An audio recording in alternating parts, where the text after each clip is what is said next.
नमस्कार दोस्तों, आप सभी का बहुत बहुत स्वागत है आपके छोटे से प्लेटफॉर्म स्टडी 24 में। दोस्तों, इस चैनल के माध्यम से डेली आपको डेली 7%, कितने दोस्तों, 7% जो railway, NTPC, group D, ALP 2018 से लेकर 2022 तक जितने भी प्रश्न पूछे गए हैं रेलवे के अंदर, उन सभी प्रश्नों का समावेश इस चैनल के माध्यम से किया जा रहा है। दोस्तों, यदि वीडियो पसंद आता है तो मेरे भाई लोगों चैनल को सब्सक्राइब कर दीजिए, और यदि वीडियो और भी ज़्यादा आपको बहुत ही ज़्यादा बढ़िया लगता है और मसालेदार लगता है तो दोस्तों वीडियो को क्या कर देना, लाइक कर देना। ठीक है मेरे प्यारे साथियों, तो अपन आपका ज़्यादा समय नहीं लेंगे और आपका टाइम वेस्ट नहीं करेंगे और सीधे चलते हैं हम प्रश्नों की तरफ। और दोस्तों, आज का हमारा फर्स्ट क्वेश्चन लेके आए हैं, बहुत ही धमाकेदार और मसालेदार है। और दोस्तों, ये ग्रुप डी पूछा गया है 2022 के अंदर ग्रुप डी का प्रश्न है दोस्तों कि जिप्सम को गर्म करके एक रासायनिक यौगिक एक्स तैयार किया जाता है और यह एक सफ़ेद चूर्ण है और इसका उपयोग अग्निरोधी पदार्थ के रूप में होता है। यौगिक एक्स क्या है? तो आपकी जानकारी के लिए बता दूं दोस्तों, इसका जो सही जवाब मिला है वो है प्लास्टर ऑफ पेरिस, यानी कि option third is right answer, is correct answer होगा। दोस्तों, अब इसके हम आपको दोस्तों 3 पॉइंट बताते हुए चलेंगे। एक प्रश्न आपका ये होगा, इसके साथ में आपको 3 महत्वपूर्ण बिंदु पर बताते हुए चलेंगे, जिससे आपके 4 प्रश्न कंप्लीट होंगे एक प्रश्न के साथ में। तो दोस्तों, जिप्सम की बात करें तो जिप्सम होता है दोस्तों CaSO4 2H2O, CaSO4 2H2O। इसे हम कहते हैं कैल्शियम सल्फेट डाईहाइड्रेट। और दोस्तों, इसके अंदर दोस्तों जल के कितने अणु हैं? दोस्तों, जल के अणु कितने हैं? 2 हैं इसके अंदर। जल के अणु कितने हैं इसके अंदर? 2 हैं। जब दोस्तों जिप्सम को गर्म करते हैं, कितने केल्विन पर? 373 केल्विन पर हम गर्म करते हैं दोस्तों, किसको? जिप्सम को, यानी कि कैल्शियम सल्फेट डाईहाइड्रेट को। ठीक है मेरे प्यारे साथियों, तो हमारे पास में क्या होता है कि जो 1.5 जो जल के अणु हैं वो उड़ जाते हैं। वो क्या हो जाते हैं? उड़ जाते हैं वाष्प बनकर दोस्तों, और हमारे पास में बचता है CaSO4 1/2H2O, जिसे हम क्या कहते हैं दोस्तों? प्लास्टर ऑफ पेरिस, POP के नाम से भी जाना जाता है। और इसे हम दोस्तों अन्य नाम क्या देंगे? कैल्शियम सल्फेट अर्धहाइड्रेट, क्योंकि यहाँ पर दोस्तों आधा है, और इसे हम बोलते हैं हेमीहाइड्रेट भी बोला जाता है। ठीक है मेरे प्यारे साथियों, अगर हम बात करें, अब दूसरी बात यह है कि दोस्तों अगर इसके अंदर हम पुनः पानी मिला दें, किसके अंदर दोस्तों? POP के अंदर अगर हम पानी दोबारा मिला देते हैं, यानी कि प्लास्टर ऑफ पेरिस का क्रिस्टलीकरण कर देते हैं। पानी मिलाना ही क्या कहलाता है दोस्तों? क्रिस्टलीकरण कहलाता है। ठीक है मेरे प्यारे साथियों, तो हमारे पास में क्या प्राप्त हो जाएगा? दोबारा जिप्सम प्राप्त हो जाएगा। अगर हम बात करें प्लास्टर ऑफ पेरिस की, तो दोस्तों इसका यूज खिलौने बनाने में भी किया जाता है। ठीक है मेरे प्यारे साथियों, मूर्तियाँ बनाने में भी किया जाता है इसका। तीसरा जो जो इसका प्रमुख जो बिंदु है वो है दोस्तों कि इसका प्रयोग है टूटी हुई हड्डियों को जोड़ने में। किसको? टूटी हुई हड्डियों को जोड़ने के लिए प्लास्टर ऑफ पेरिस का भी प्रयोग किया जाता है। बात समझ में आ गई होगी? यदि बात समझ में आ गई हो तो चैनल को सब्सक्राइब कर दीजिए मेरे प्यारे साथियों, जल्दी से जल्दी। ठीक है, नेक्स्ट क्वेश्चन देखिए, निम्न में से किस प्रकार के प्रतिबिंब पर्दे पर प्राप्त किए जा सकते हैं? तो आपके ऑप्शन है वास्तविक और बड़ा, वास्तविक और छोटा, आभासी और बड़ा, आभासी और छोटा। तो आपका यहाँ पर राइट आंसर होगा A and B, option number third is right answer, is correct answer होगा। देखिए दोस्तों, जो वास्तविक प्रतिबिंब होंगे ना दोस्तों, जो वास्तविक प्रतिबिंब होते हैं वो ही क्या होते हैं दोस्तों? पर्दे पर प्राप्त किए जा सकते हैं। अब दोस्तों, वास्तविक की अगर हम बात करें तो वास्तविक 2 जगह मिलते हैं हमको। एक तो मिलेंगे दोस्तों अवतल दर्पण के अंदर। वास्तविक हमेशा क्या होंगे?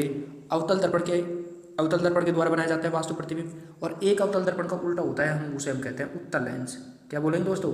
उत्तल लेंस के द्वारा भी वास्तविक प्रतिबिंब बनाए जाते हैं। ठीक है मेरे प्यारे साथियों, और जो वास्तविक होगा वो हमेशा दोस्तों क्या होगा? उल्टा होगा।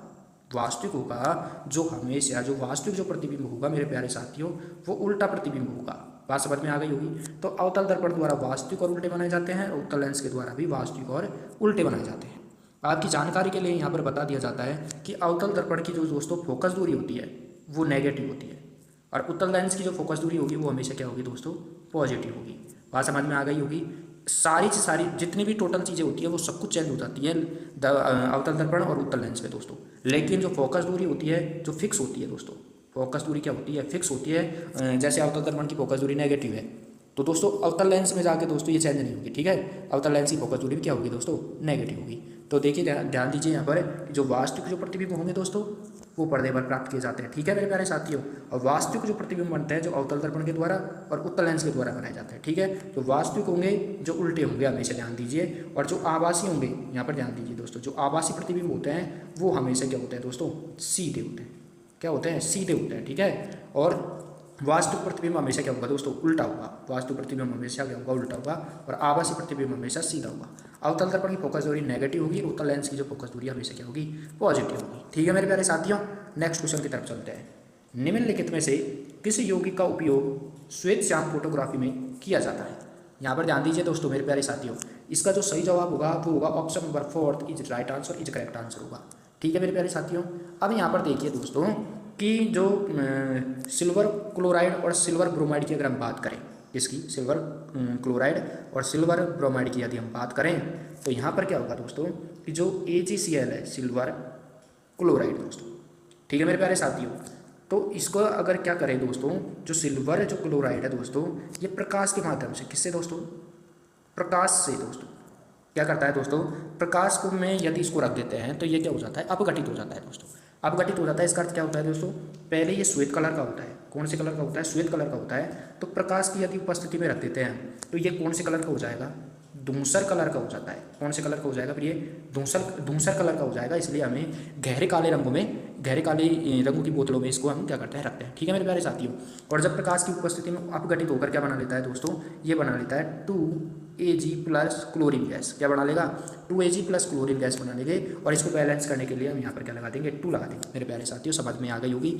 और सिल्वर ब्रोमाइड की बात करें, सिल्वर ब्रोमाइड यानी कि AgBr, ठीक है, तो AgBr भी क्या होगा दोस्तों, यहाँ पर प्रकाश की उपस्थिति में टूट जाएगा और ये बना लेगा 2Ag प्लस ब्रोमीन गैस। ठीक है, ब्रोमीन बना लेगा। ठीक है, अब ये क्या करता है दोस्तों, प्रकाश को अपनी तरफ अवशोषण करता है। प्रकाश का क्या करता है, अपनी तरफ क्या करेगा, अवशोषण करेगा। ठीक है, इसलिए ये दोनों की दोनों कौन सी अभिक्रिया भी होती हैं दोस्तों, ऊष्माशोषी अभिक्रिया होती है। क्या होती है, ऊष्माशोषी अभिक्रिया भी होती है, क्योंकि AgCl और AgBr के द्वारा प्रकाश को अपनी तरफ खींच लिया जाता है, यानी कि अवशोषण कर लिया जाता है। और जब प्रकाश का अवशोषण किया जाता है तो मेरे प्यारे साथियों कौन सी अभिक्रिया होती है, ऊष्माशोषी अभिक्रिया होती है। बात समझ में आ गई होगी यहाँ तक। ठीक है मेरे प्यारे साथियों, और अगर हम बात करें तो AgCl और AgBr दोनों का प्रयोग कहाँ किया जाता है, श्वेत श्याम फोटोग्राफी में किया जाता है। ठीक है मेरे प्यारे साथियों, अब नेक्स्ट क्वेश्चन की तरफ देखिए, नेक्स्ट क्वेश्चन की तरफ देखते हैं। एक धारावाही परिनालिका के लिए इनमें से कौन से कथन सही है। इसका उपयोग मृद लोहे के टुकड़े को चुंबकित करने के लिए किया जा सकता है। यह क्षण चुंबक के भांति कार्य करता है। क्षेत्र रेखाएं सेकेंडरी व्रत होती हैं। तो यहाँ पर जो आपका सही जवाब होगा वो होगा option number 3 is right answer, is correct answer होगा। तो सर्वप्रथम हम ये जानेंगे कि धारावाही परिनालिका क्या होती है, इसके बारे में हम जानेंगे। ठीक है मेरे प्यारे साथियों, कि धारावाही परिनालिका क्या होती है। तो देखिए मेरे प्यारे साथियों कि यह एक कुंडली होती है, विद्युत रोधी तांबे के तार की कुंडली होती है। ठीक है मेरे प्यारे साथियों, और इसको एक बैटरी से क्या कर दिया जाता है दोस्तों, कनेक्ट कर दिया जाता है। इसको जब बैटरी से क्या करते हैं, कनेक्ट करते हैं, तो इसके अंदर धारा प्रवाहित होती है। इसके अंदर क्या होती है, कुंडली के अंदर धारा प्रवाहित होती है। ठीक है मेरे प्यारे साथियों, जब इसके अंदर धारा प्रवाहित करवाते हैं, इसके अंदर धारा प्रवाहित होती है, इसके अंदर जब धारा प्रवाहित होगी तो क्या होगा इस कुंडली के अंदर।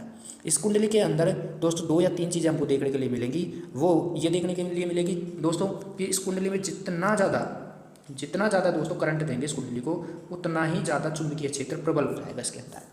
जितना ज़्यादा हम करंट देंगे तो उतना ही ज़्यादा इसके अंदर क्या हो जाएगा, चुंबकीय क्षेत्र उत्पन्न हो जाएगा। चुंबकीय क्षेत्र को किससे डिनोट करते हैं दोस्तों, B से करते हैं। ठीक है मेरे प्यारे साथियों, और दूसरी बात ये होती है, पहला पॉइंट आपके सामने निकल के आ गया। दूसरा पॉइंट ये हो गया कि इसके अंदर जितनी कुंडली के अंदर फेरों की संख्या होगी, जितनी ज़्यादा फेरों की संख्या होगी उतना ही ज़्यादा इसके अंदर क्या होगा दोस्तों, चुंबकीय क्षेत्र होगा। ठीक है मेरे प्यारे साथियों, और दूसरी बात ये जानेंगे दोस्तों कि जितनी ज़्यादा फेरों की संख्या होगी उतना ही ज़्यादा चुंबकीय क्षेत्र होगा। ठीक है मेरे प्यारे साथियों, तीसरा पॉइंट हम ये जानेंगे इसके अंदर कि दोस्तों इस कुंडली के पास में कोई नरम लोहे की छड़ लेके आते हैं, मृद लोहे का टुकड़ा कह सकते हैं, या नरम लोहे की छड़ लेके आते हैं, तो वो छड़ हमेशा के लिए क्या बन जाएगी दोस्तों, चुंबक बन जाएगी। वो हमेशा के लिए क्या बन जाएगी दोस्तों, चुंबक बन जाती है। बात समझ में आ गई। और दोस्तों ये क्षण चुंबक की भांति भी काम करती है, क्षण चुंबक की भांति भी काम करती है। इसके अंदर भी N और S होता है। ठीक है, जिस प्रकार क्षण चुंबक में N और S होता है, उसी प्रकार इसके अंदर जब करंट प्रवाहित करते हैं तो इसके अंदर भी N और S क्या हो जाते हैं, युग्म बन जाते हैं। ठीक है मेरे प्यारे साथियों, तो इसका उपयोग मृद लोहे के टुकड़े को चुंबकित करने के लिए किया जाता है और ये क्षण चुंबक की भांति कार्य करती है। बात समझ में आ गई होगी यहाँ तक आपके। ठीक है, और लास्ट पॉइंट, इसका एक महत्वपूर्ण पॉइंट बताने जा रहे हैं दोस्तों, जो एग्जाम के पॉइंट ऑफ व्यू से बहुत ही खतरनाक साबित होने वाला है आपकी बात। ठीक है, तो खतरनाक साबित क्या होगा, कौन सा पॉइंट हो सकता है दोस्तों, कि कुंडली के प्रत्येक बिंदु पर, यहाँ पर ध्यान दीजिए, कुंडली के प्रत्येक बिंदु, यहाँ भी हो सकता है, यहाँ पर भी हो सकता है, यहाँ पर भी हो सकता है, यहाँ पर भी हो सकता है।